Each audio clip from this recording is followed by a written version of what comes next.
is led by Robert Rodriguez, Secretary of State, and Keisha Santiago, Deputy Secretary of State. Our department is led by Sarah Crowell, who's the Director of the Office of Planning, Community Development, and Community Infrastructure, and Amanda Bearcroft, who's the Program Director for GRI's Forward. We have several state partners here with us today. Allison Manley is the Regional Director of Empire State Development. She's going to be late this evening. And we have Ian Benjamin with New York State Homes and Community Renewal. We are working with the Department of State to assist with the Move Forward and the DRI programs. And in this capacity, we generally work with the Small Projects Grant Fund, as well as the not-for-profit sponsored projects. And glad to be here, and thank you all for coming. And then, of course, we also have NYSERDA listed, and we'll get into their roles and responsibilities later. But Lori Barovia is a Senior Project Manager there, and Matthew Brown is a Program Manager, and they'll be supporting energy efficiency components of this year. Thank you. And that brings us to the consultant team. My name is Nicole Allen. I'm the Director of Planning and Community Development with LaBerge Group. I've been with LaBerge Group for 17 years, doing planning for longer. But very excited to have this opportunity to work in Cooperstown.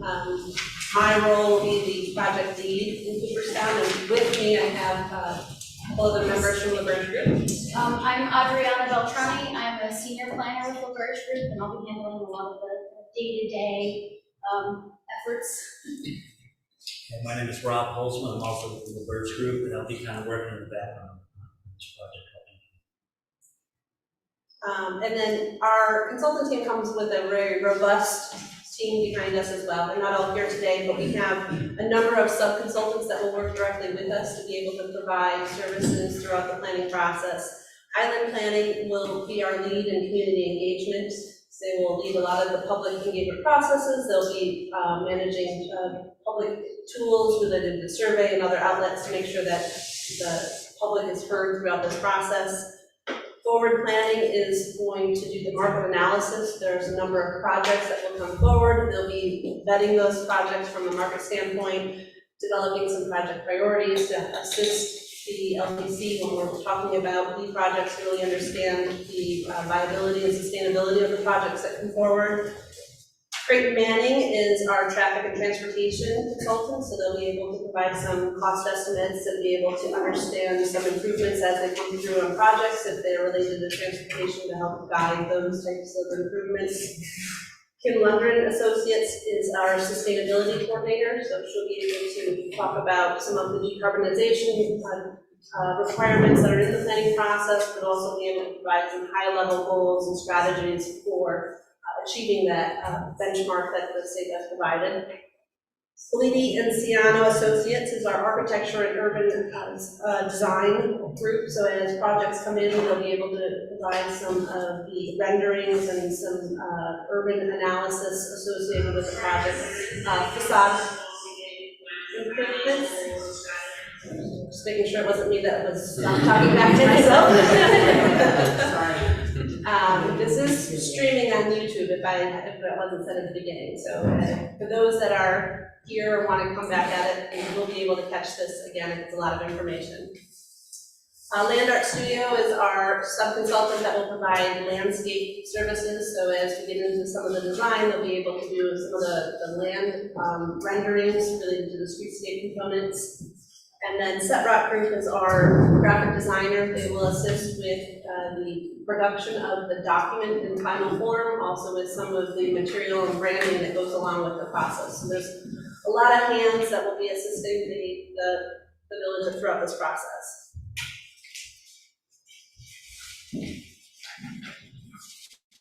And with that, we have lots of roles and responsibilities to make sure that we discuss as well.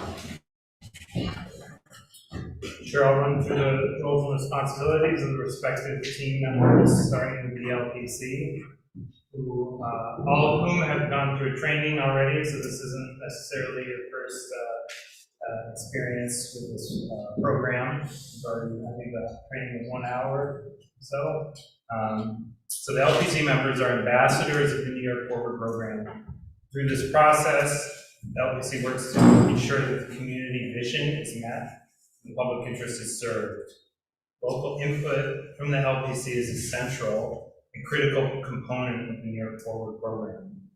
Working in coordination with the rest of the members of this team, the state team of consultants, and of course the broader community, Cooperstown, the LPC has several responsibilities to help guide the community engagement process, create a downtown profile, brainstorm ideas and provide feedbacks throughout the planning process, review documents and information provided by the consultants, confirm the vision for downtown Cooperstown, identify and prioritize projects, and then develop and submit a strategic implementation plan, investment plan for state review.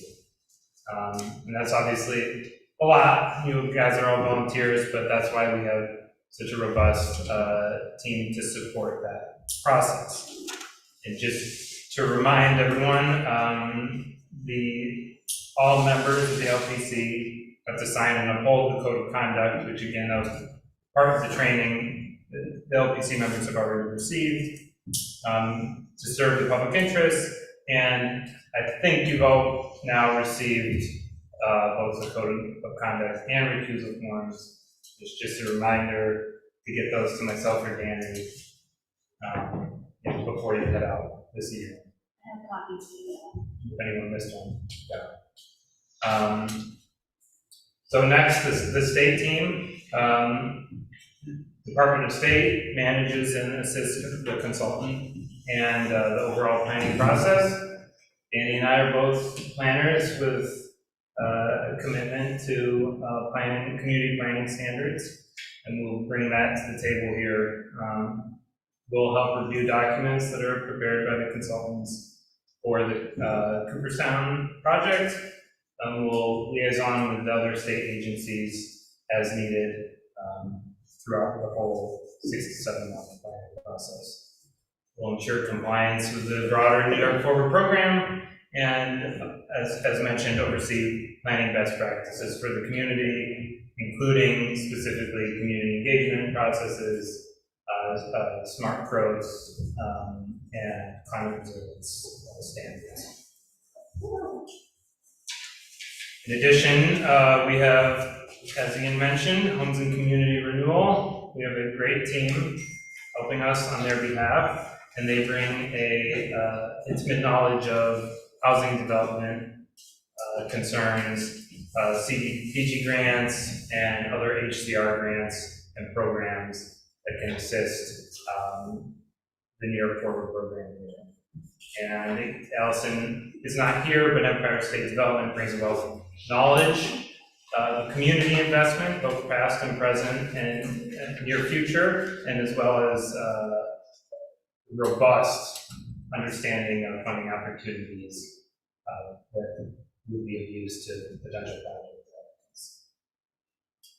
And I mentioned NYSERDA as well. NYSERDA and will be supported by 2 consultants, Noresco and Rivard Architects, and there are standards that, if met, projects will need to meet decarbonization requirements. And NYSERDA is on hand to help with those, help projects meet those requirements in partnership with their consultants. And of course, any project that's interested in other energy efficiency measures has access to NYSERDA's expertise as well. And then of course, we've been introduced to the consultant team, LaBerge Group. They're helping us with 3 New York Forward projects in the Mohawk Valley. Very experienced, and they'll lead this process by managing meeting logistics, presentations. They're developing a public engagement strategy, putting together all the documents, including downtown profile, downtown vision and goals, and the overall DRI strategic investment plan. And they'll be helping to develop the slate of projects that will be recommended to the state for funding. Of course, we have municipal representatives that are here to help the process as well, providing guidance when needed, resources when needed, and they've already been helpful in that regard. And then, of course, project sponsors will be participants, and we'll be relying on them to supply everything, all the information we need to the LaBerge Group.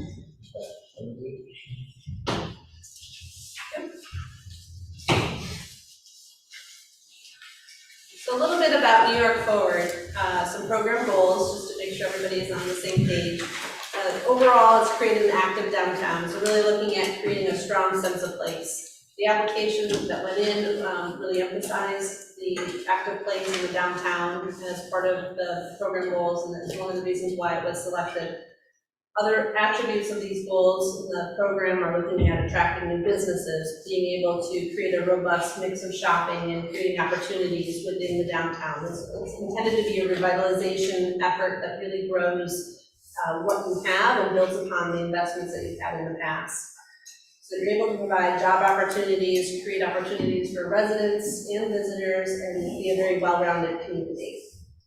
Enhancing public spaces. The program really focuses on not just the private spaces, but also the public spaces. So making sure that there are spaces for arts and culture and green spaces, being able to cultivate opportunity for residents and public to be able to kind of mix in that private realm as well. Building on a diverse population so that residents and workers are supported, complementary housing, making sure that there's a diversity of needs met within the program and within the community. Looking at providing a variety of, for example, housing opportunities as part of it, encouraging not just one set of standards, but looking at making sure that we're well-rounded as we develop Cooperstown. And then growing the property tax base as part of this process. It's an investment process that's intended to be uplifting and cause that revitalization so that everyone reaps those benefits. The program looks at providing amenities that support and enhance downtown living and quality of life so that it's an enhancement to all. It's really looking at making sure that while it has a study area and a focus area, but it's intended to have ripple effects that are transformative throughout the village. And then one of the program goals that we've touched on a little bit is decarbonization, but looking at the greenhouse gas emissions, finding ways to reduce that, reducing our carbon footprint overall, supporting investments that do encourage that, and working with property owners and project sponsors through the program as they come forward. Just really quickly, I want to add that one of the LBC's goals would be to set criteria, their own criteria for project reviews, and later throughout the process, but that is underway. Thank you. And so why Cooperstown? So all of those program components were in your application. Cooperstown was really brought forward a lot of those highlights by showing it's healthy, it's vibrant, it's walkable. It has these economic viability characteristics that have long been within the fabric of the community, and this process is really to build on that, to strengthen it, and really be able to create those opportunities that you've long wanted from a community standpoint. So the opportunity to strengthen and enhance that regional economy is going to be an important component as we start thinking about the projects that come forward. So we want to make sure from the LPC's perspective, you're looking at what that application was and how do we continue to build upon that and be able to strengthen that identity that was originally put forward.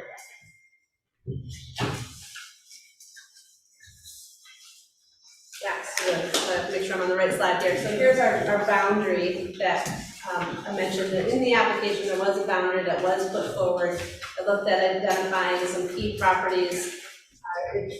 When the application goes in, it starts to talk about what are your past investments. So looking at a boundary that had identified some of those prior investments already, it identified some of the opportunities within the study area as well, looking at where projects might start to percolate as opportunities. And so the boundary was primarily on Main Street, but then as we did a walking tour, it's a little hard to see on the screen with the lighting, there's also the board, but the boundary was determined that it wasn't quite large enough, and there were some properties that the village felt should be expanded to add to. So there is a hashed line, and So I had a little dot on there. Oh, so, not a pointer, thank you. So it does extend, up by the lake, I can get that. So just wanted to point out that the boundary, for those that may have printed the application from the Department of State's website, it has been modified, and this is the recommended study area to be able to include all those properties. If I might add, the LPC has to authorize the boundary expansion if it is to be expanded. There are some criteria that the LPC has to be aware of related to boundary expansions for program guidelines. You know, the first one is that the boundary expansion, needs to be justifiable. It also needs to be within, immediate walking distance of the existing DRI boundary. Given Cooperstown's built environment, that shouldn't be an issue. But we would need that kind of authorization to come forward from the LPC to say, okay, we want to expand our boundary. The boundary expansion would need to happen early in the process, and we would also want to make sure that that expansion is the final one. We don't want to continuously expand it as more projects come forward. We want to contemplate an expansion and then stick to that expansion as we move past like LPC 2. So if I could expand then, just as we're talking about next, making sure the LPC understands the boundary. So this boundary here is expanded to include all of the museum property so that it wasn't cut off. And then at the top, because there's the lake access, being able to make sure that any improvements made right on the lake would be able to be included as part of the New York Forward application. For LPC's consideration.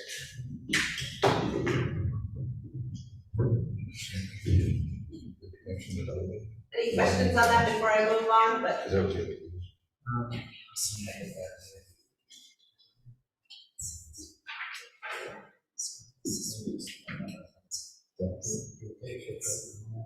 we could, yeah. It doesn't have to, so for the vote, it doesn't have to be roll call, it can just be vote by acclamation or voice vote.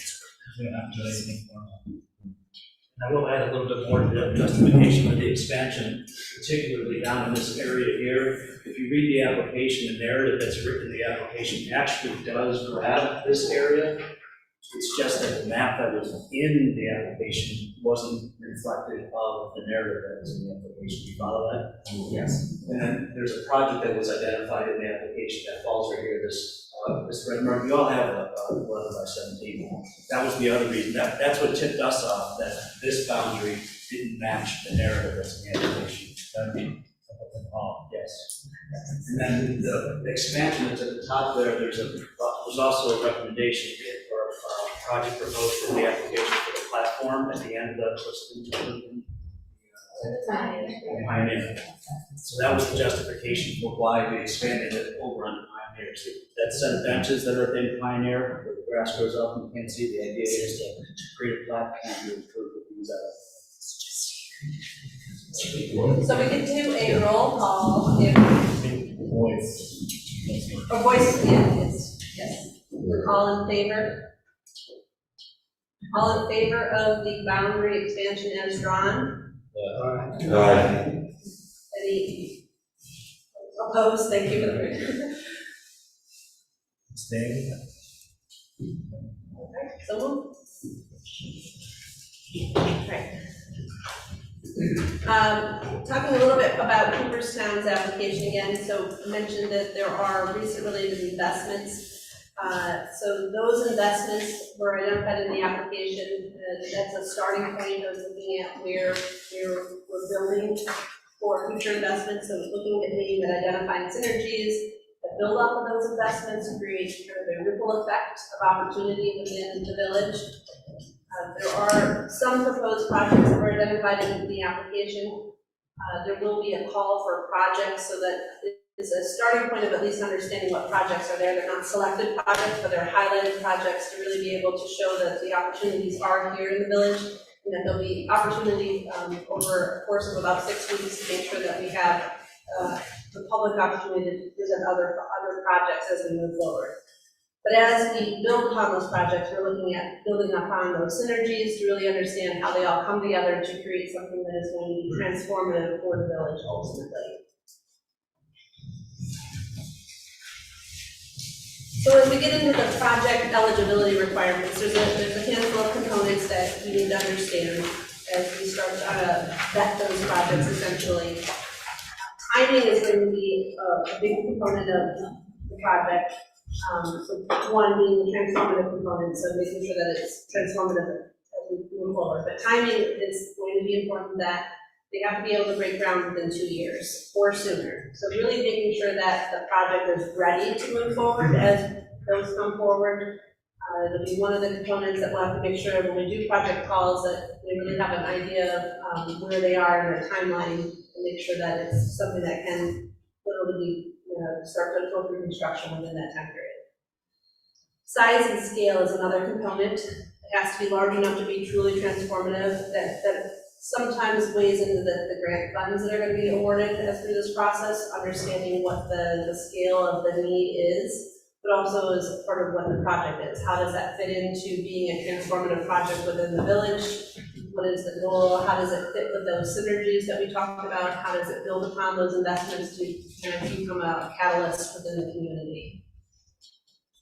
The sponsor is another component, making sure that there's an identified project sponsor, public, not-for-profit. It can't be an individual, so it can't be just one person that comes forward and has a project. They have to be tied to a legal authority, essentially. So they can be an LLC, but it can't just be an individual or a project sponsor. And so as part of that, really having that clear path of who the project sponsor is will be on the call for projects too. Financing is going to need to be shown by the projects that do get vetted. They're going to need to have clear financial commitments so that there's evidence that there's not gaps in the project.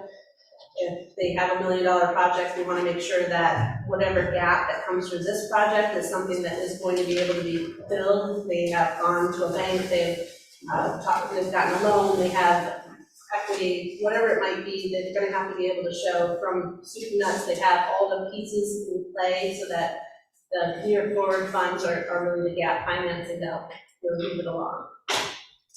It's important to note that this is a reimbursement program, so it's very important that that financing is put in place and is available. So anything that comes forward, they're going to have to be able to move it all the way to the finish line to be able to get that reimbursement back. So that's really going to be a critical component. Match and leverage. So there's no programmatic requirement that there has to be a match or a leveraging component. However, New York Forward funds aren't typically intended to be the full award towards the application or towards the project. Typically, there are leveraged funds that come along with the process. The LPC can set a match requirement if, as a group, we decide that we wanted to have a minimum match. The small business or small project fund has to have at least a 25, no less than a 25% match component to it. So that could be something that we think about for other projects as well, to make sure that those that are being project sponsors are also showing their commitment and their match towards the project, so that they're not just asking for an handout, it's a partnership through this process. But that's a conversation that as we move forward with the LPC, that we'll make sure that we kind of vet those as we see projects and really understand what the project types are and what the need is to be able to make these projects transformative as well, and understand what the gaps that we're looking at are. Just a side note on the match and leverage, reiterating that the LPC can impose match requirements, but also there's an equity requirement in the SD perspective of 10%. Separate from a match, they require 10% equity in projects. As part of the incentive proposal to USD, so if the project sponsor, propose a $100,000 project, they'd be required to have $10,000 in the bank, and provide that evidence to the consulting team. Site control, the project sponsor must have site control or be in the process of acquiring the site to be able to show that they'll be able to, one, make sure that they can break ground in 2 years, that they're gonna not have constraints that hold back the process. Make sure that if they are working with a property owner, that there's agreements in place so that they will be able to have that site control. And so that'll be an element that we'll have to at least vet with property or project sponsors as they come through. And then the building decarbonization. So this component is for primarily projects that are greater than 5,000 square feet. And if they meet this requirement, there is a decarbonization component that NYSERDA will assist with. We will have our own consultant that can help navigate some of that conversation for either smaller projects or the larger projects, just to make sure that they understand what elements that they can meet and how they can improve upon their project in a cost-effective way to meet those goals too. DOS will be arranging those initial meetings. So if there is a project sponsor that has to meet the decarbonization requirements, they can reach out to me and I will arrange a meeting with Loresco and River Architects. In the interim, we have some great clean energy communities coordinators with the Mohawk Valley Economic Development District. If you have any questions, you can feel free to reach out to Amanda Kyer, and then for some on-the-ground assistance in addition to consultant teams folks as well. So there's a lot of help and capacity for decarbonization. We have also an LPC member who's very supportive. So we're lucky to have each other. All right. So talk a little bit about the planning process. So we have a very aggressive schedule moving forward. Lucky that we're going to see each other a lot for the next several months, right? Spit it on the optimistic side here. So we're really looking at a 6 to 7 month planning process. So we've had our kickoff site visit that occurred in May. We have our first committee meeting, our RPC meeting in May. At this time, we're initiating the downtown profile and assessment, initiating the goals based upon the application. But June is where we're going to get into a lot of the heavier process of really moving along the downtown profile. We'll have our second LPC meeting, and we'll begin the project sponsor requests, the call for projects as well. So that part of the process will start to come in so that we can start some of the profile development as those projects are able to come in. July, we'll be looking at a community meeting. We know that we have some dates to work around, and we'll talk about dates later on in this meeting so that we can start to think about what might work as far as some of those public meeting events.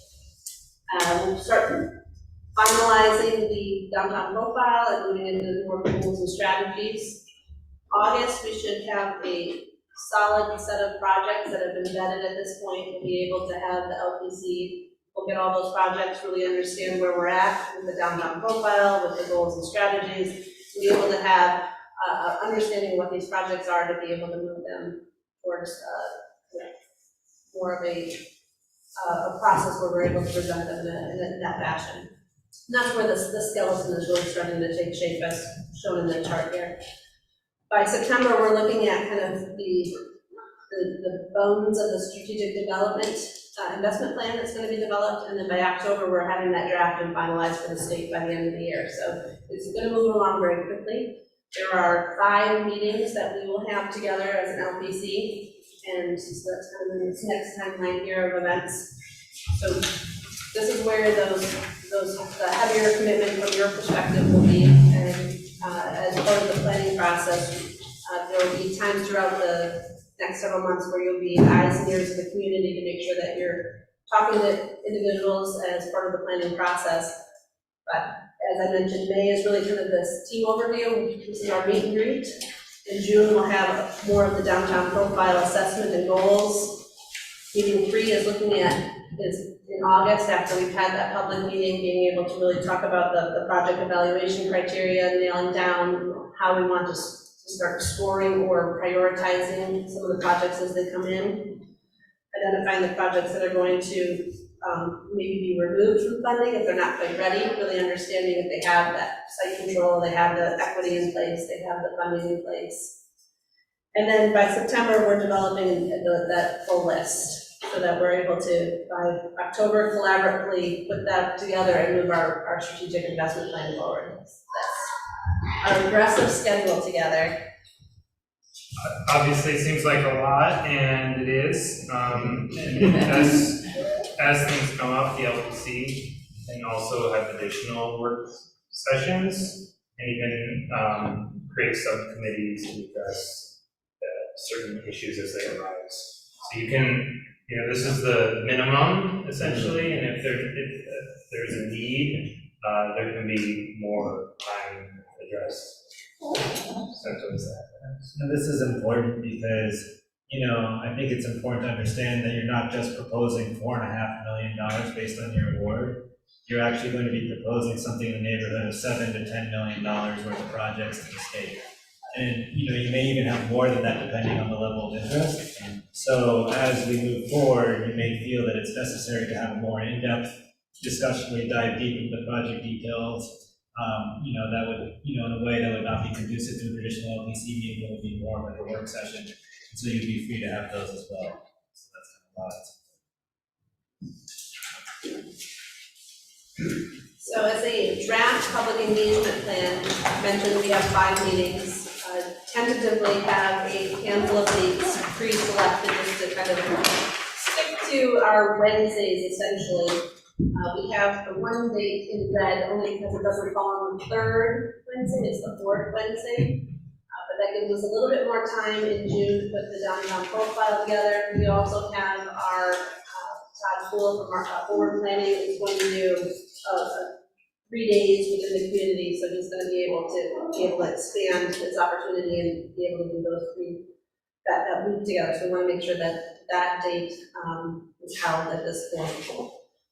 Typically, our LPC meetings will be 4:30 to 6:30, and we don't have to be finalized right this moment, but it's a date that I think we floated just to make sure that we kind of are able to be able to put on calendars and held going forward so that we're at least all on the same page, being able to be accountable over the summer season. We do recognize that July gets a little busy in Cooperstown, and so we want to make sure that we start thinking about that July date very soon so that we can have a public engagement that fits around the needs of the community, and then also a September date would be the second one. And thinking about where we might want to have that meeting. It's brought up as the firehouse, the high school, the ballroom, or some question marks as opportunities that would be large enough spaces to engage a large group of people. It was discussed that we have a larger time period. This would likely be an open house type setting so that we could have public come and go a bit more. And so like a 12 to 8 LPC members wouldn't necessarily have to be there for that whole time period. We could do hour blocks or kind of be able to help flow people in so that you're able to engage for part of it, hear what people are saying, and then make sure that you're those eyes and ears, as I mentioned earlier, with the public as well, and understand what their needs are as part of that process.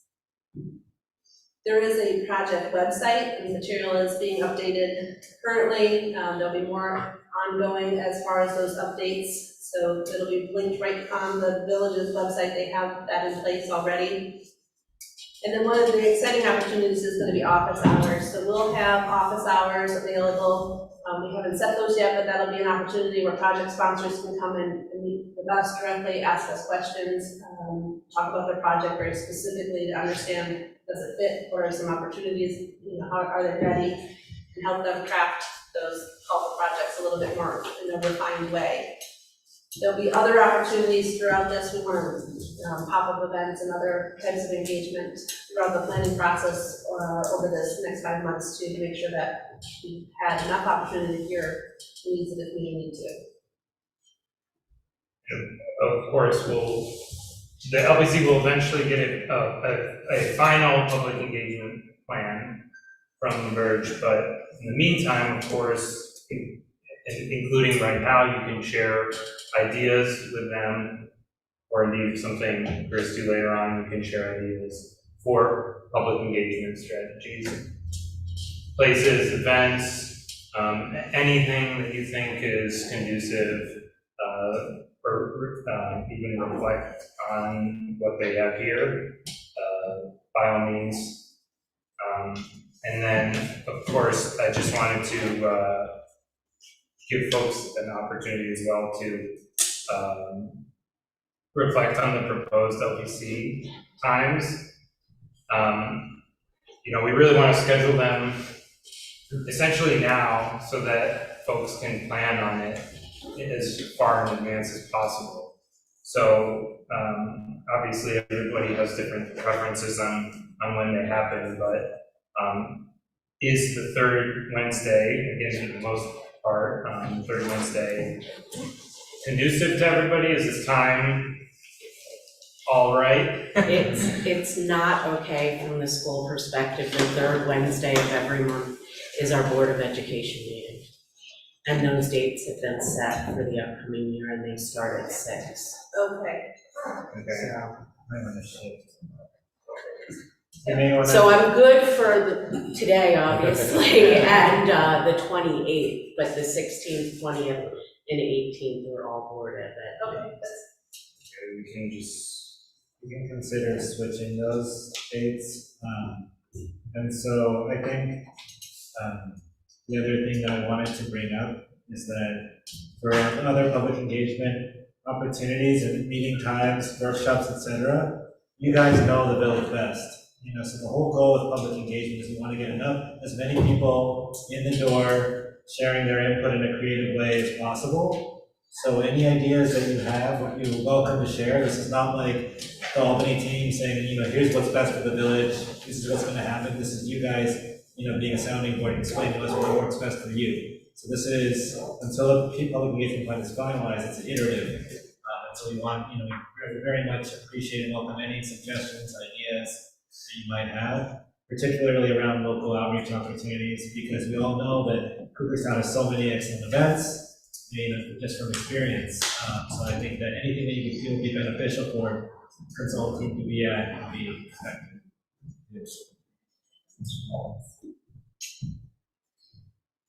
Yeah, we could also look at like a third Tuesday. We can open to suggestions. I think we had originally looked at the village board calendar for conflicts.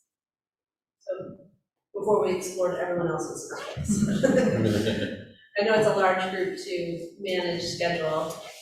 Does earlier in the day work better? 3 to 5? Pretty much anything, because, with the exception of the board meeting, I have to be there. I could come until 5:40, 5:30, but I have to be present at those Could do meetings. 3:30 or 5:30. Yeah, we could do 3:30 to Yeah. 5:30. That's work for everyone? And the fourth Wednesday would work better for you in general, is that what you're saying? No, personally, I would prefer not to be meeting right before my board meeting. Oh, it's the fourth, okay. So, there's a lot that goes into that, as you know from doing board meetings. Earlier is difficult, I'm hearing. Yeah, so we. Yeah, before 4, say after 4 is okay. Okay. So it's possible if we can do like a doodle poll to document date or something. Yeah.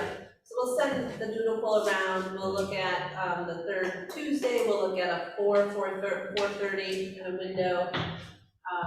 Yeah, this time, the 4:30, 6:30 time slot's great, I think, And, I think also, just in the context of equity, there are, so there will be multiple opportunities to provide comment on the New York Forward process. So if you miss an LPC meeting, or you feel like someone says, I have to work, or I have young kids at home, and I can't come out at that time, you can watch the live stream on YouTube. You can look at the presentation materials, which will be uploaded to the website after each meeting. You can provide written comments to the consultant team. We can also provide, coordinate with consulting to provide translation services for non-English speakers as necessary. So there's a lot of opportunities to be involved. So just because you can't come to these meetings or you can't be involved, there's many ways to stay abreast of the New York Forward process. And that's mostly directed at the public, Yeah. the LPC members, barring significant circumstances. I will try to schedule these out for the next few months, as early as And when you're talking about those public workshops and those, the high school as being a location, it's a great location. Are you also talking about, I heard you say, there's all these wonderful events happening in Cooperstown and that to be present at those events, or is this a special meeting? Both. So the high school or where we're talking about would be a special meeting. Right. That would be a much larger event, to be able to pull people from all different times of day and Roxburgh essentially in. But those festivals or other events that are going on, maybe a pop-up event where we could have office hours or be able to have a display on the New York Forward just to understand where we are with the process, answer questions, or kind of just general information, yeah. And those are a good opportunity to capture input from people who might not bother going to a designated. Drop off and pick up at school hours is a great time to catch all the parents in Cooperstown. Because despite our busing services, we have a lot of drop off and pick up there. And here's a survey for you. Right. Because, you bring up a good point. In previous rounds, the consultant team's gone to high school to do public engagement with, high school classes to get their input about what they would want to see in downtown, and it's been well received. They even did some of the kind of interactive public engagement exercises to kind of, they have like $4.5 million, how would they spend it? And so you get some pretty cool ideas from kids. Yeah, it's a cool idea. Sarah, did you say 628 worked or did not work? 628 works. Okay, so I can keep the red. Because you went outside of the third Wednesday. Right. That one works, but the other three do not. So we'll try to keep that one since we have that, trying to block that time out, but I'll do the doodle for the other ones. July, do we have a time that we need, like, window of time to stay away from, or significant events? Yeah. That's the third, correct? I believe it's a third. After the public, in July, we don't have. I had on my calendar the third week, so I wanted to make sure that was to stay away from as well, so I'm just start to plan towards an event that doesn't fall on that. You mentioned high school is available as an opportunity, and we could even potentially have a couple different locations if we needed to. We could float like 4 hours in one location, 4 hours in another location if that was advantageous. I would think July, you're better off in the first half of the month. Yeah. That's the week of the 16th will be leading into induction weekend, and then everybody's a little worn out the following week. A lot of business owners are taking time off and that kind of thing after getting through that weekend. So, like, I would avoid the week of the 16th, week of the 23rd. Okay. That's just my opinion. I'd go to the first half. Okay, it really needs to be the week of the 10th. Okay. Right, week of the 10th, because 4th of July, we need to do right, 10th or the 12th, okay. is the 12th a board meeting, but this is just the old, Week of the 10th, yeah. yeah. I would suggest though, if it's an all-day event with people coming in and out, keep it in the project area. It could be up here, it could be in the fire hall. High school obviously has the space and the parking. But I would keep people within the project area just to connect it all. We discussed that, Jeff, but the big issue in coming to the project area in the month of July is parking. And so we thought we would certainly, we were, thinking about our comp plan ones where we had a charrette at the cafeteria at the school. We had sort of charrettes and gatherings at the meeting hall and the fire, the meeting room in the fire hall. So those seem viable, but I think we would get some static trying to bring people into downtown Cooperstown for things. So I think that's why the school might be advantageous for the month of July during the busy summer. Might work in September when we. That's exactly right. The fire hall in September would be perfect. And just from the school's perspective, because that's when we do most of our maintenance, just once we decide what the date is, what kind of space you're looking for. Are you looking for like an auditorium space where everybody can come in, or are you looking for I don't know, classrooms that people shift through and learn about different components, so that I can just make sure that there is a cordoned off area and that they aren't doing the painting and floor stripping in that area. Perfect, thank you. Any other thoughts on public engagement? Yes, sure. No, I mean, I guess I would propose we look at the fourth Wednesday rather than the third Wednesday, if this time works for everybody. Okay. So I don't know, rather than doing a doodle poll. Yeah. Yeah. I don't know if everybody can look at their calendars right now, but you'd be looking at August 23rd, Wednesday, August 23rd.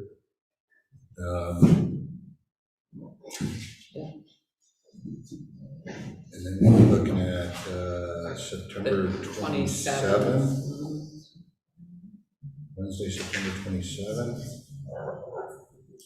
And if we're talking about maybe other types of engagement other than one massive one, is there a way we could share or sign up to be president of farmers market? So going back to Jeff, we're in the project area. That's where I would see the LaBerge group kind of doing some of their outreach, on a Saturday at our farmers market, which is in the project area. Right. It's a busy time, so we would need to know in advance to get space for that. We have to be outside. Possible vendors. That's every Saturday, farmer's market? Every Saturday, year round, Oh, what time? 9 to 2 during that time. Is everyone okay with the fourth Wednesday? Should be the 6/28, 8/23, 9/27, and 10/25. Okay. That's it. No more doodling. Yeah. Thank you. Okay. I just wanted to offer up, if you're looking for a festival venue, the chamber hosts a artisan festival on the Saturday and Sunday of Labor Day weekend, outside the Oswego County Complex, and you're more than welcome to set up there. So just like Artisan festival. Cooperstown Artisan Parade.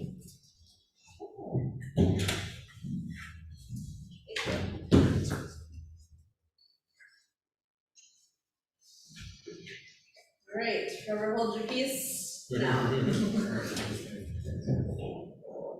right, so as part of this, we'll be taking in public comments and feedback throughout the process. The public is an important component of the planning process.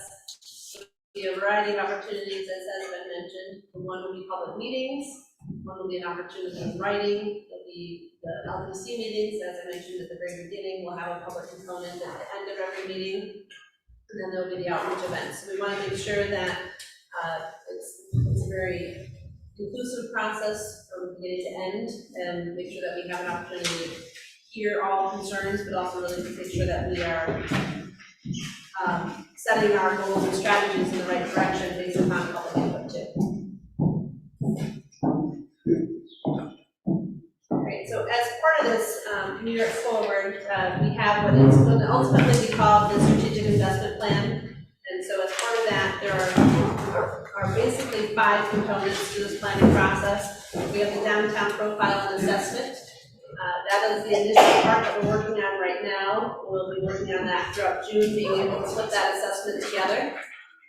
And the next piece will be the vision and goals and strategies that come out of it. So really understanding the community's vision, as I mentioned, so that it marries with what we've done in the past. We'll be looking at your comp plan, looking at your downtown revitalization plan, but also hearing from the LPC and from the public to make sure that all goes together. There'll be the vetting of the projects, and then there's the proposed projects for funding as that next step. So that public meeting number 2 is really going to be focusing on the projects and that part of the process. And then we submit the strategic investment plan at the end of this. Sorry. So as part of the project eligibility, so this is another key component to really understand. We have 4 areas of funding essentially that projects will be put through. One is the new development or rehab of existing downtown buildings. These are going to be catalytic, transformative projects that come forward, looking at Do they have job creation? Are there housing choices that are built into these planning projects? Are there services that they're going to provide to the community? So all of that is information that we're going to be gathering together as part of those projects. We have the public improvements, so these would be projects that could be a village project sponsor or other, but looking at, as was mentioned, possibly the pavilion or the platform at the lake. So those are public projects that improve those spaces for in between, create unique opportunities that really build upon the infrastructure that you have in place. Could be signage, could be public arts and green infrastructure, but that's the public realm for the public improvements. We have the small project fund, and so this is these are investments that are made to smaller projects like building facades and some of the renovations that the community wants. And so that part of the project is an important component, we understand, for Cooperstown. So we'll make sure that when we get to the small project fund, we really want to make sure that we hear from the public to understand what their needs are from those building facades and some of those renovations that are needing assistance from the business assistance standpoint. We'll collect all those small project funds. It's a smaller component of the New York Forward process, and so really understanding how that all comes together. And then as we work with those projects that come in, there may be other opportunities that we can filter through to other project or grant sources that are available too. And then the last piece is branding and marketing. So this is another component to build off of from the New York Forward, looking at ways to really take Cooperstown to the next level and being able to create that brand and be able to create some of the signage opportunities under this category to enhance what you have here.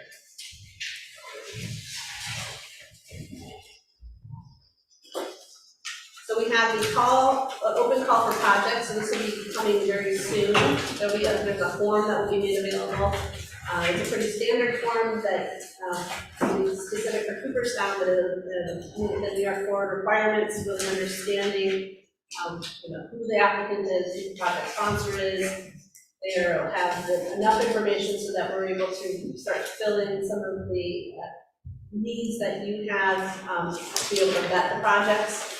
So to make sure that they're a completed form, make sure that we're able to contact them and be able to ask kind of follow-up questions so that we're able to really work with those project sponsors to help go through the market analysis and make sure that what they're presenting is something that's going to be substantial enough for you as LPC to really understand what the project is and be able to vet it.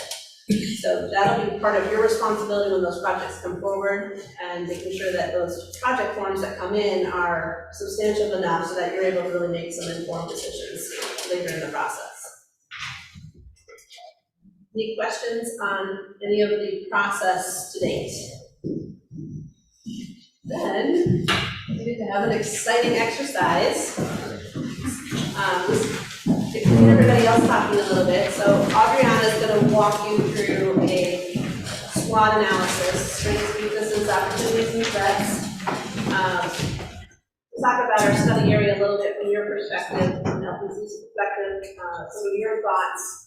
Some of the strengths might be things that are going well within the community, things that are of high quality, tangible assets from your perspective that you really want to highlight or improve. Weaknesses from your perspective, some of the things that might be missing, things that can be done better, things that you hear from visitors or customers that come through, residents. So those would be those type of things you want to start thinking about how to improve. And those are where we can create some opportunities. Looking at where technology can be enhanced or trends can be captured, built upon and captured that way. And then overall big threats to the region that we might just need to focus on as well. So I thought we'd just start with strengths and kind of go through the letters. Have you guys done this before in any capacity? Some of you have. Okay. So yeah, you guys can just shout stuff out and I'll read it. Simple as that. So strengths for Cooperstown, again, those are like things that are already in downtown that are good. They might be visible assets or ideas or trends.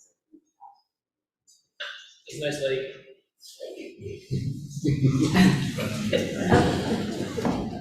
This is where we get to know each other a little better and be all participatory.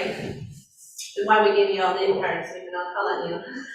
So just the quality of Main Street, new sidewalks, wayfinding signage, the rain gardens, the street lights, the beautiful flower baskets that hang on the street lights.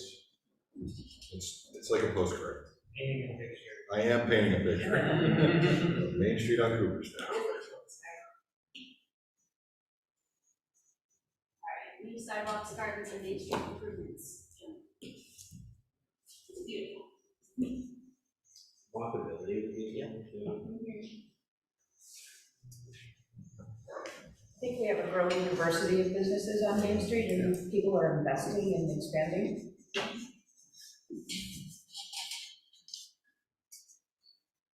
If I can add to that, I think one of the things that's happened in the last 20 years, and that's a perfect example of this, is older businesses are being bought by younger people who have a different vision. Younger people are starting some businesses.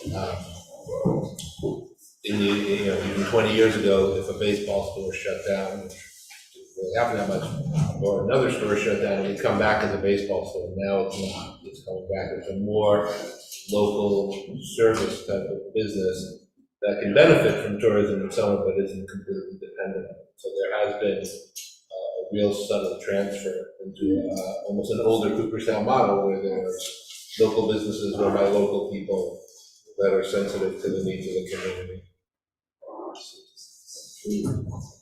I think the strength is the approachability, which is a weird word, but it's an extremely welcoming area. Business owners, restaurants, people are welcoming, coming from not this area.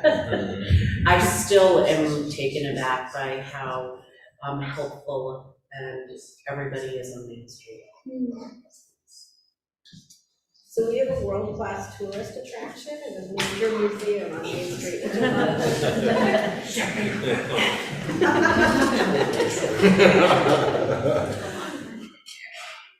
I know it's not on Main, right downtown Cooperstown, but the accessibility to such diverse activities, the theater, baseball, musical opportunities. I mean, the Farmers Museum, I mean, you name it, we have it in this tiny village. It's here. But there's another thing that came on the newspaper. Costello talked about having a nice place to look into somebody's workplace. Because a lot of times, like on one side of the street, you see nothing but brick in this building and you have no idea what's inside. And we need to either open it up or have it look differently. So is that transparent store, like the storefronts? Yeah.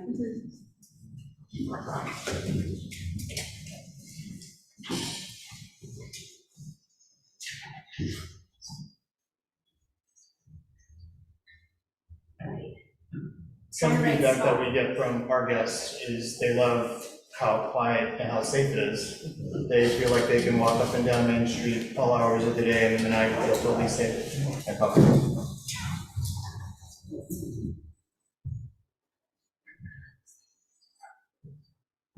Another strength is it's family friendly. Yet still can be adult centered too.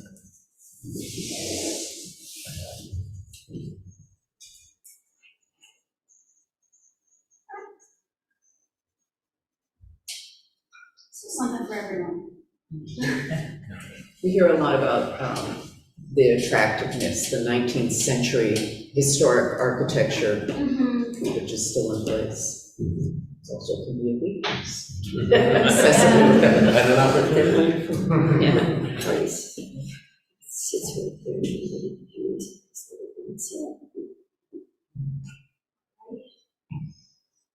The craft beverages, diverse, the number of restaurants within walking distance of Main Street. Like you look at any other community this size, you're lucky if you have one Ritzy Spoon Diner. Look at the choices we have in just a few blocks.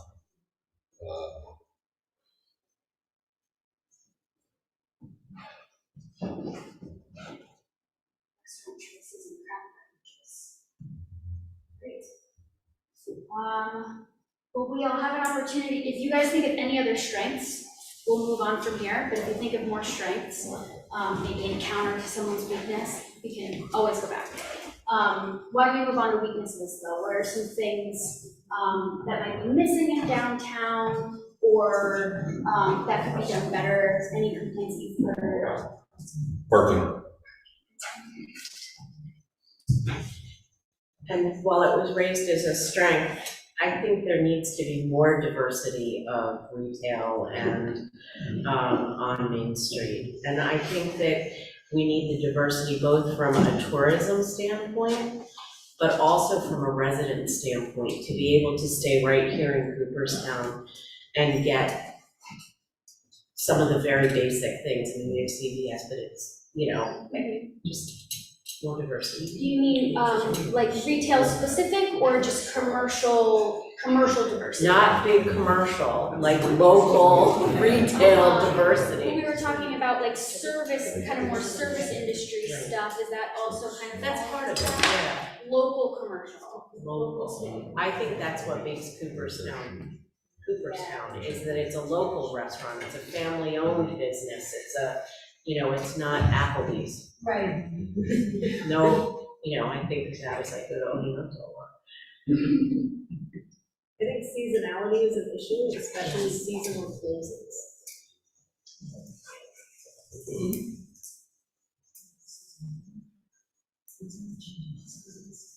So that's from a business perspective? Yes, yeah, I mean, there are times in January when there's not much open on Main Street. That's right. And I said, oh, I'm sorry, you said.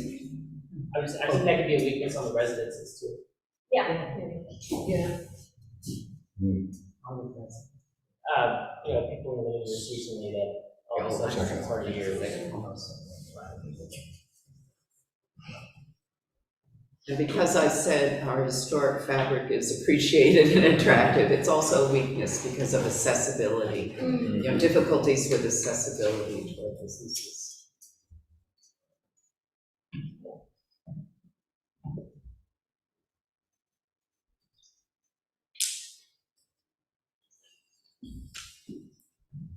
How's the upkeep of those historic buildings? Is that a bit of a challenge as well? It's hard. Whether it's a residence or a business. I'm gonna do that. One that we've seen increasingly lately is a need for co-working spaces. People who are coming to visit, we want to get some work done, or kind of. That sounds like an opportunity. Places to do that. Yeah. Co-working spaces.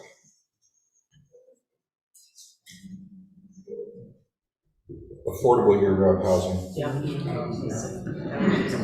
Okay, I know there's a bunch of us around this table that try and hire people, and sometimes they're not taking jobs because they can't find a place to live. Not just homes, apartments, though. Yes.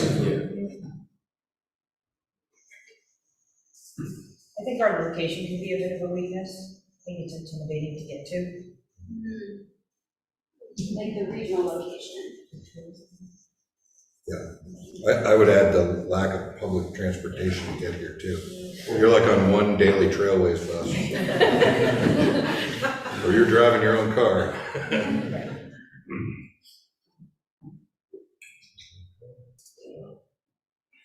They like access downtown.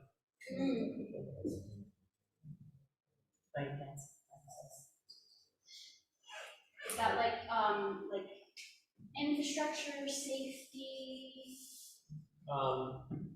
Yeah, because you're biking the road. So in downtown, you don't bike on the sidewalks because of all the people. Right. But traffic's kind of, you know, you don't really have the space to bike there out. They really don't need bike trails. It's a nice railroad.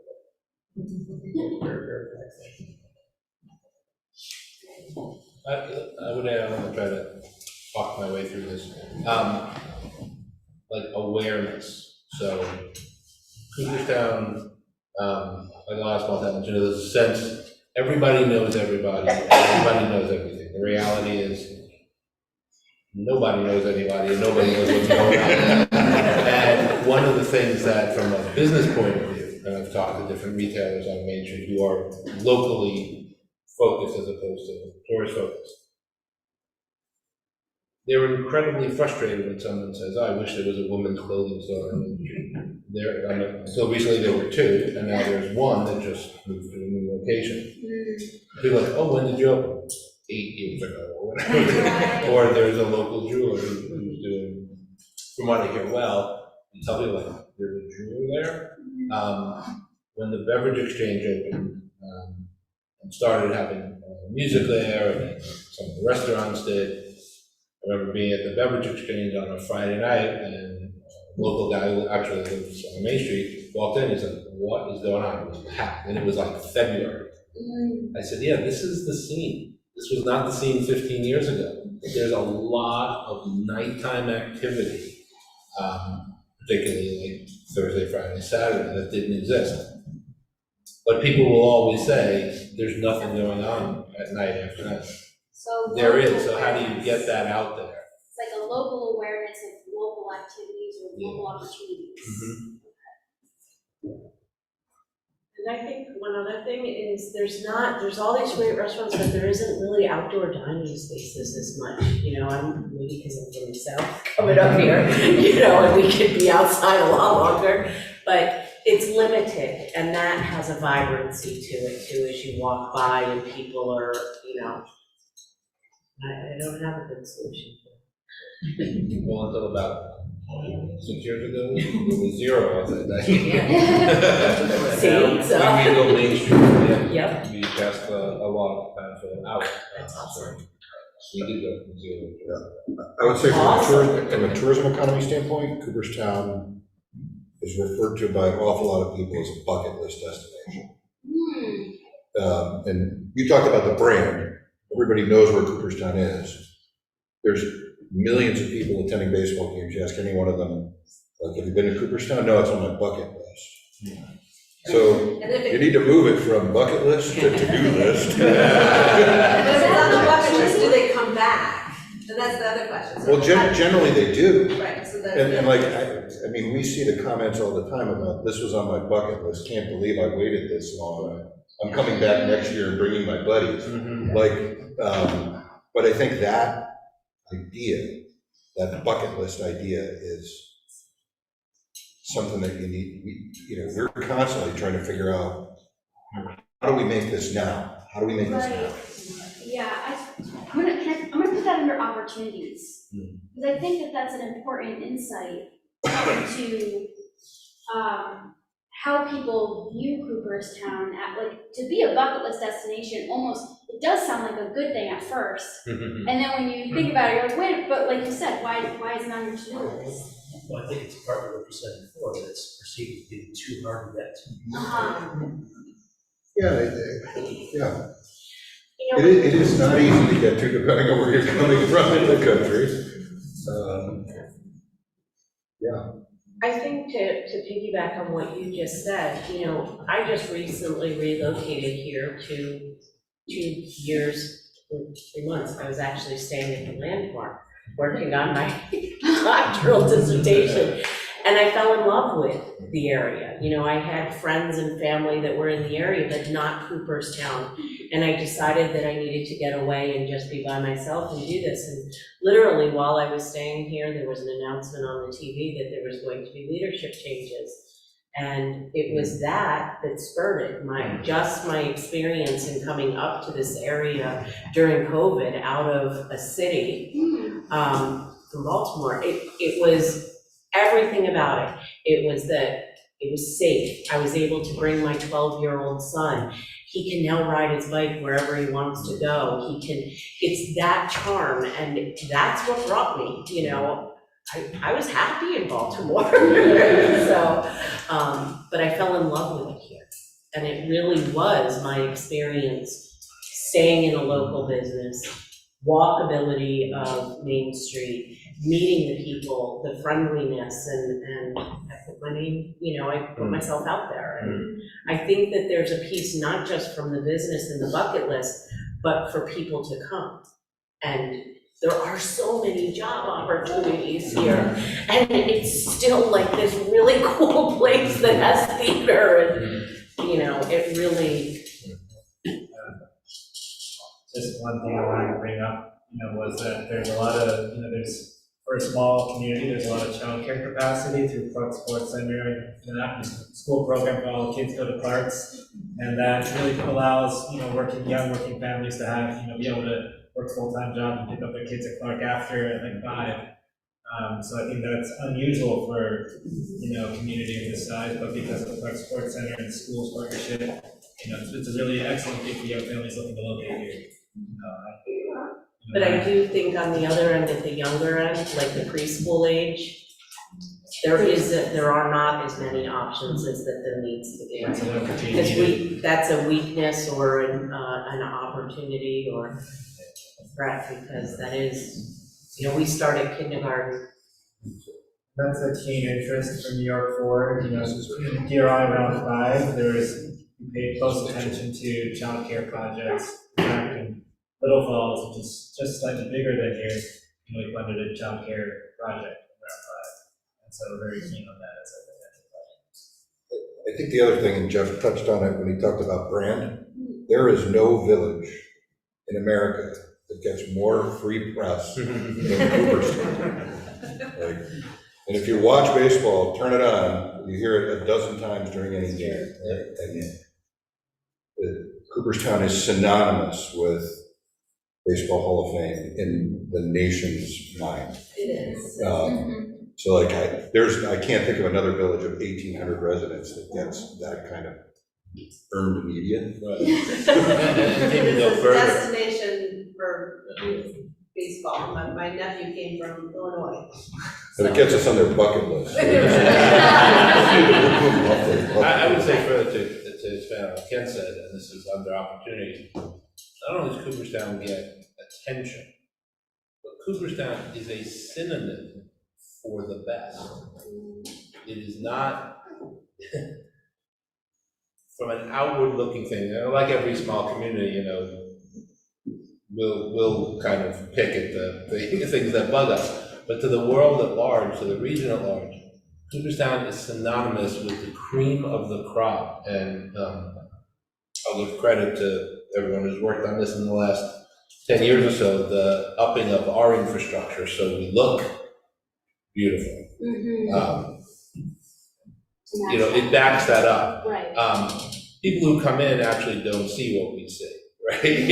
They don't look at like a dirty facade or that. They just see a thriving village that is unlike any place they've lived, because they're all coming from cities and suburbs. They've never seen that. And they're kind of blown away by its existence. How to expand that? There's not a lot of crossover audience between opera goers and induction goers. However, there are things that can be enhanced by taking that Cooperstown brand and applying it broader.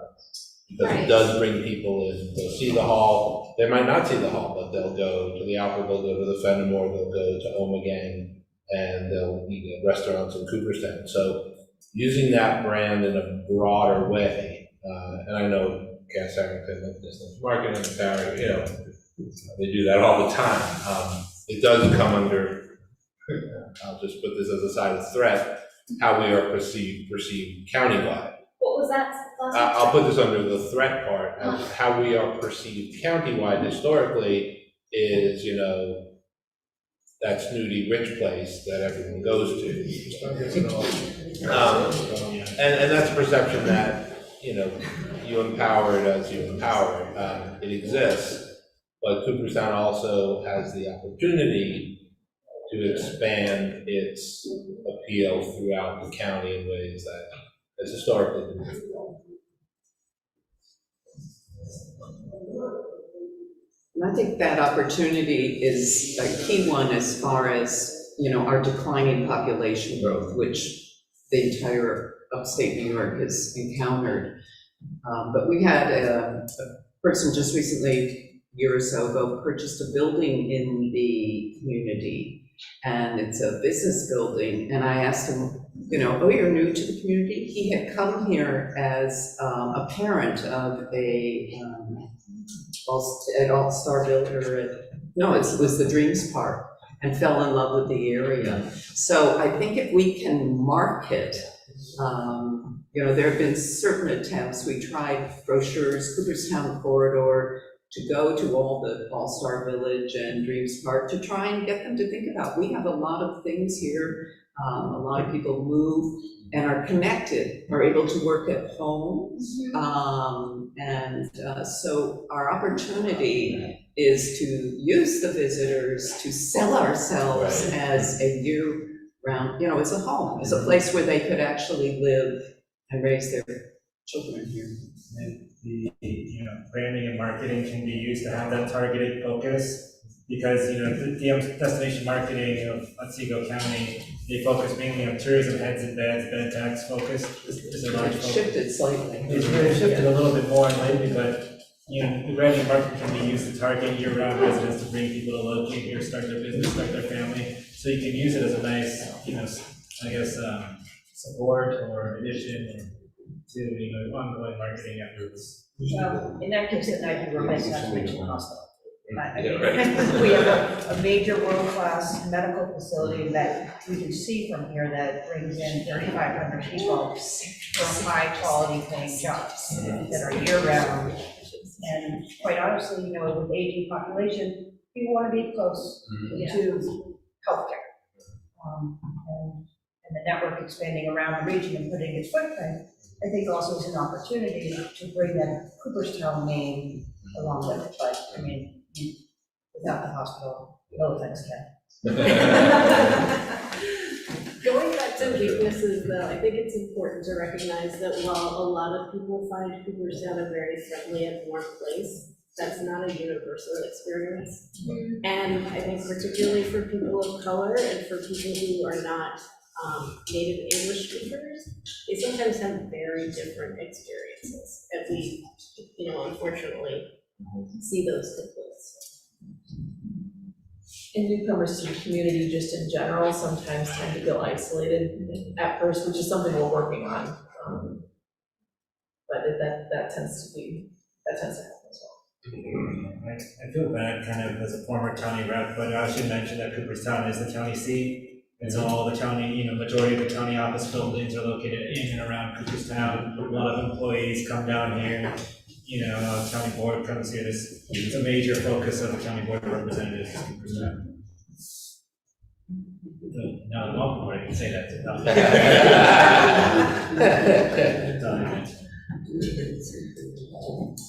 The weakness I would add is staffing for Cooperstown. I think a lot of businesses aren't open 7 days a week. Also, they're not back to pre-COVID levels, just because of how hard it is to find staffing. But I think that's also tied to the housing issue.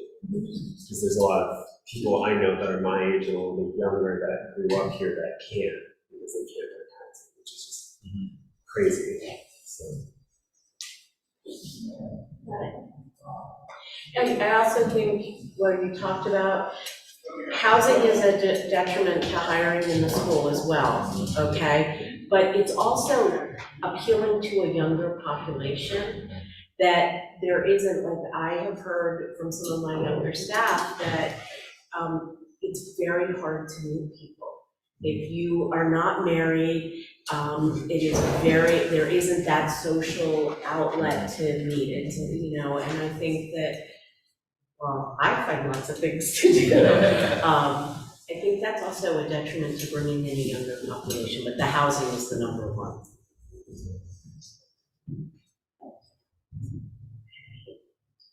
We have a lot of strengths, a fair number of weaknesses. We're building up our opportunities. We start thinking about some threats, maybe. The one that I have here is countywide perceptions that was brought up. The opportunities that I have, because I know we've kind of been chatting those out. So far, we have the opportunity for a co-working space. The idea of a bucket list destination being both a weakness and maybe an opportunity. How do we get the bucket list, the to-do list, synonym for the best, and maybe expanding the best beyond baseball, applying that brand. It feels like a very unique place to visitors, and it seems like a real treat to be here. Expanding the reputation across the county, drawing new community members from the region, new residents. The hospital can bring in more employees as residents, and then connectivity and remote work, the quality of life is a real opportunity to get some more year-round residents. Any other opportunities, and then or we can move on to some threats, which are kind of more things happening in the region that could detract from the downtown businesses and the perception. I know we touched on briefly from outside.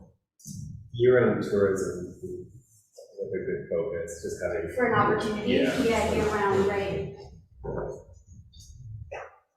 The other opportunity, there are still sort of underutilized or vacant buildings in our downtown area. I think putting something in them or rehabbing them to create useful spaces. I think also maybe like celebrating like the diversity here in Cooperstown, whether that be cultural or whatnot, and kind of celebrating moments throughout the year that would then kind of highlight the diversity here and bring more people alive. One opportunity to be the mayor's community meeting, thing that you just started organizing. You can talk about it better than I can, Mayor, but I think that's a good opportunity because that provides that social cohesion that was brought up during this meeting. I have one threat. We're starting every first Tuesday of the month. It's a program called Welcome Home Cooperstown. And we're encouraging people who maybe lived here a year or just moved here a few months ago. And we had our first extremely successful gathering downstairs. And our next one is like June 6th. And we're looking for even more people coming. It's a great opportunity because you can move here, but you don't make good people connections.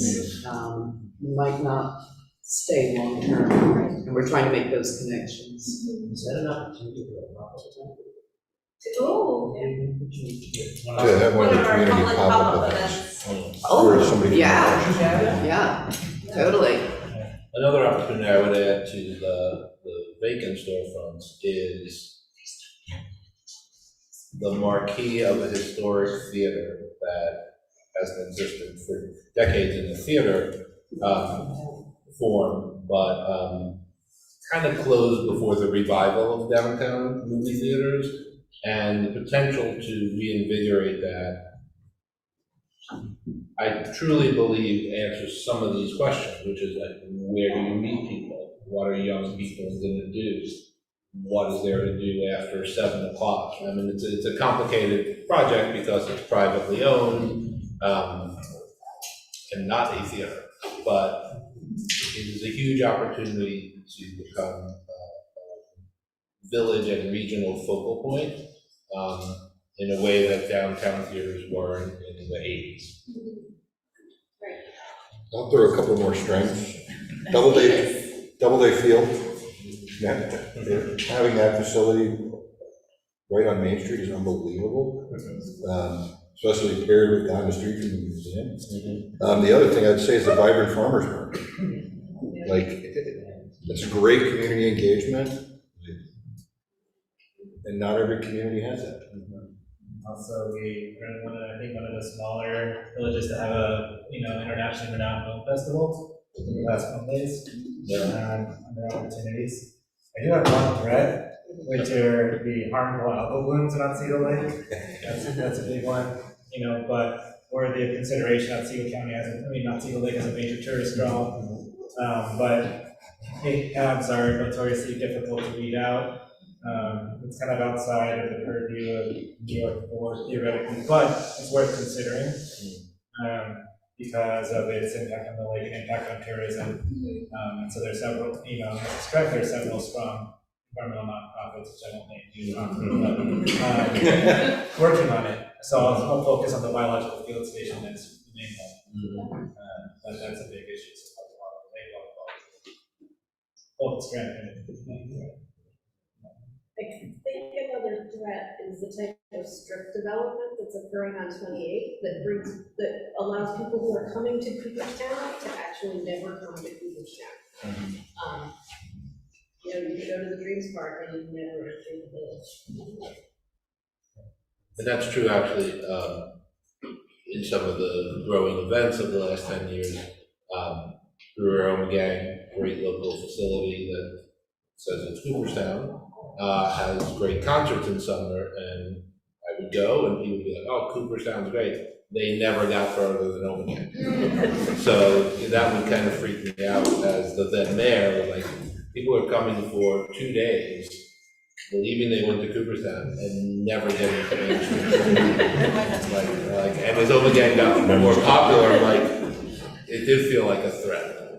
People were kind of short-circuiting the whole experience by going to a show and leaving.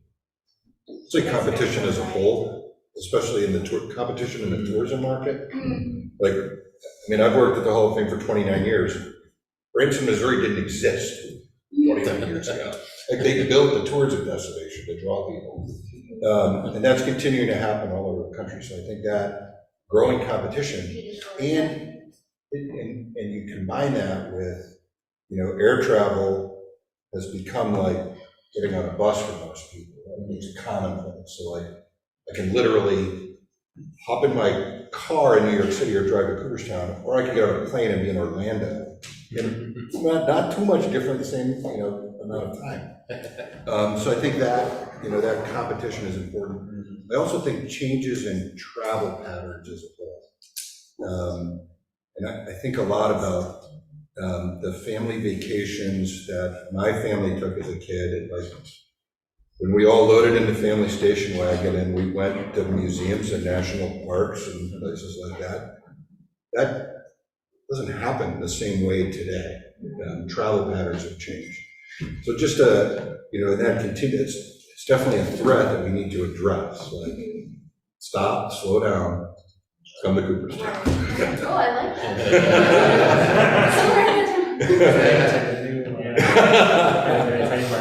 On that note, wrap up the SWAT. Can I ask one question? Yes. Is, on threats, is property value on there?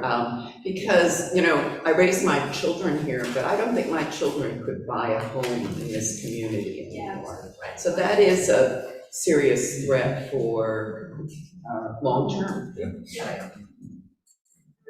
Can I just add one more? I know Deanna just mentioned the Clark Sports Center, but, you know, this village is a small village and there's nowhere else around the state that has what we have there. And not only does it service, you know, 125 kids after school every day that can walk over on their own, mind you. But they also, I mean, we recently have made a collaboration with the Office for the Aging. So we're running from preschool programs all the way up to, you know, 90, 95-year-old people coming and doing activities. So, you know, when the hospital goes to hire people, one of the tours they give is at the sports center because it's such an attraction. And it's financially, economically feasible for anybody to afford. So I have a partnership with Bassett to provide physical therapy services at Clark Yes. Sports Center. I've rehabbed at least 12 different injuries there. Hopefully you didn't incur them at the gym. But I got good care taken by me. I've had personal experience. I can vouch for it. It's great. Thank you guys so much for all of this input. It's really helpful. This will stay up, and I'm imagining this will be part of our kind of overall public outreach discussion. So, thanks. So, I'm gonna go forward with mentioning one point. So, next steps, part of the process, bullet that's not here, is I just wanna say for call for projects, we are gonna initiate call for projects in the 3rd week of June.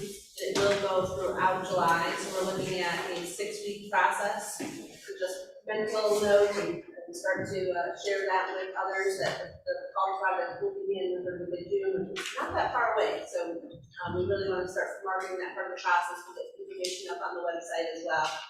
So other next steps are finalizing the public engagement plan, updating the website, and then we'll be really focusing on the downtown profile and assessments for our next LPC meeting.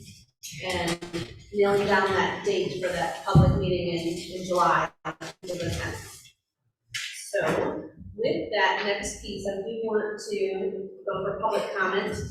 Before I open it up for public comment, the village does have some guidelines for public comment that they currently utilize as part of the village board meeting, so it would make sense to continue and be consistent with that policy. So from a public comment standpoint, this is the process that we will use. Speakers must be recognized before speaking. Speakers will give their name, address, and organization. Speakers will limit their remarks to 5 minutes on a given topic. Speakers will be permitted to speak one time on any given topic unless otherwise permitted by the presiding officer, I guess, which will be me today. Speakers may not yield any remaining time they may have to another speaker. Let's see.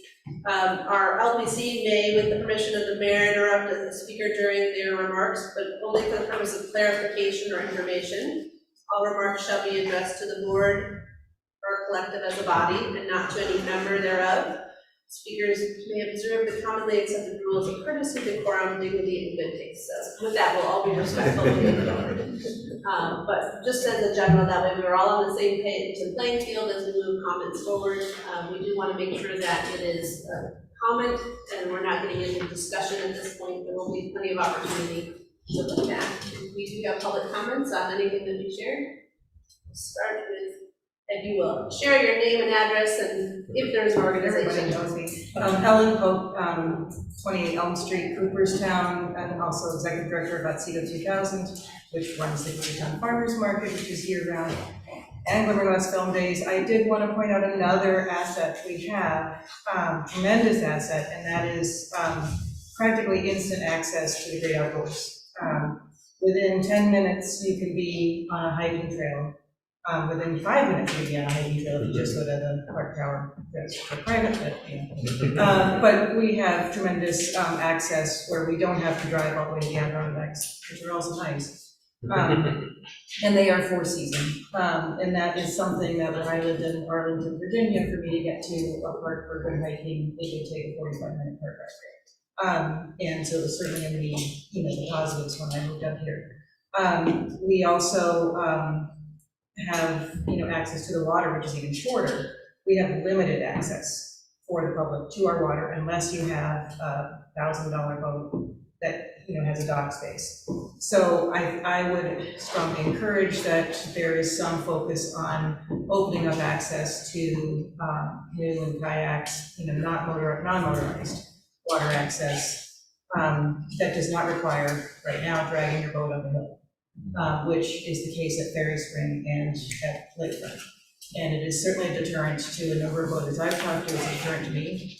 And I'm not sure that that's fair to prioritize pontoon boats over, because there has 50 boats max, and we have 1,800 residents.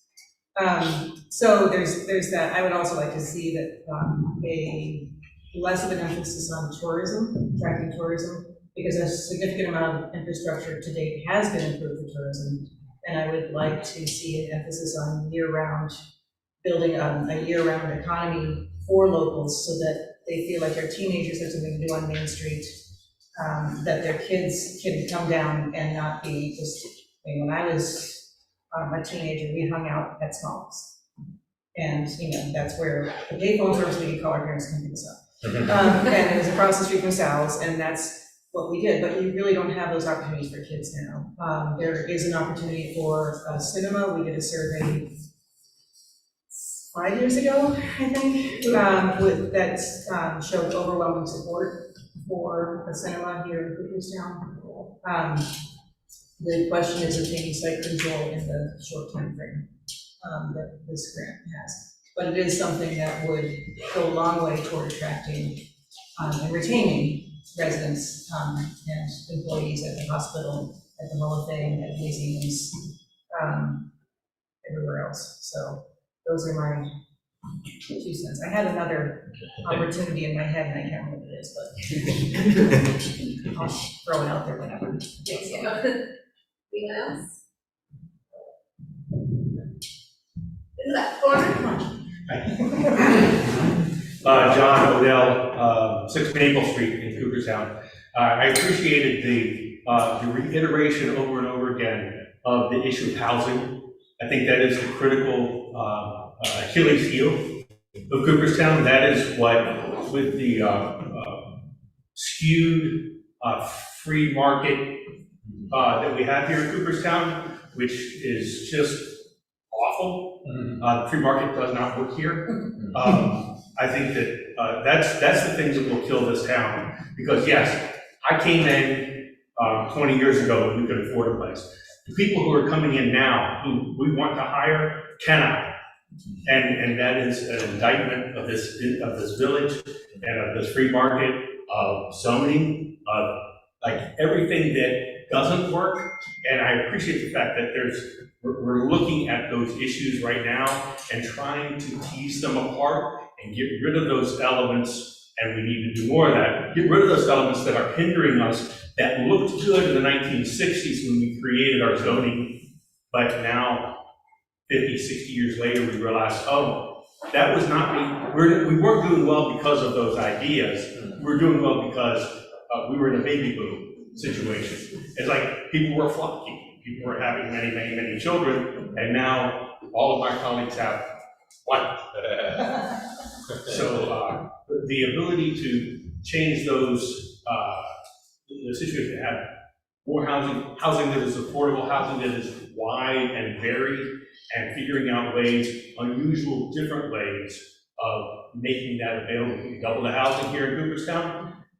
I think you think, oh, okay, well, how many people would that be, and how many salaries would that be? And it would really turn this whole area upside down. Just because large areas are losing population doesn't mean that small areas have to lose population. Thank you. I did remember my one strength. We are a historic district which allows us access to the homeowner tax credits in New York State. And that is, when you are looking at aging housing stock, it is exceedingly helpful. And so a number of locals residents have taken advantage of those. It's harder for our Main Street buildings to do that, although there may be one or two large Main Street business owners who are able, because of the age and the length of which they've had their building, might qualify for the commercial tax credits, and that is an asset. So I think that is both a weakness because accessibility is always a problem, but it's also a strength because it does allow us the tax credits. Thank you. Anyone else?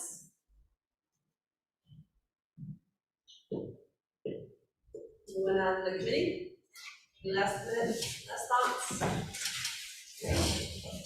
I would just like to say, if your name is not Brenda or Jeff, I need your code of conduct to come.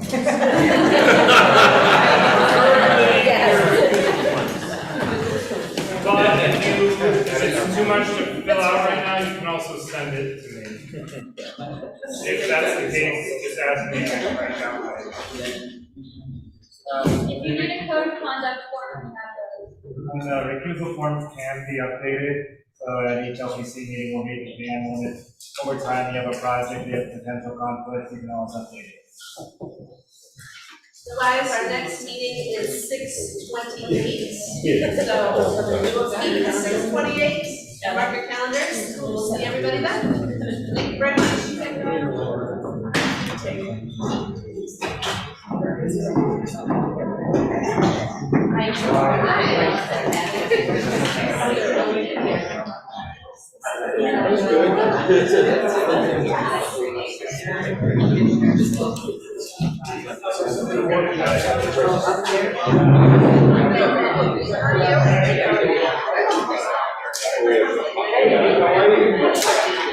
Glad you're